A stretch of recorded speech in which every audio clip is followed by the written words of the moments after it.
Почему надо голосовать за КПРФ?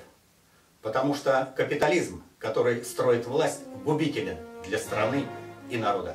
Только коммунисты смогут вернуть свободу и независимость нашей Родины, ее былую мощь и славу.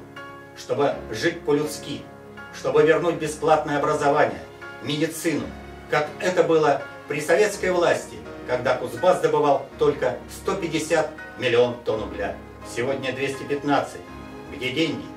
Голосуя за КПРФ, мы вернем справедливость, ответственность, дружбу народа.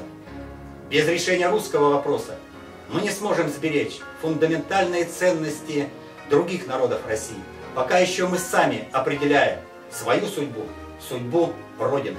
Голосуй за КПРФ номер 2.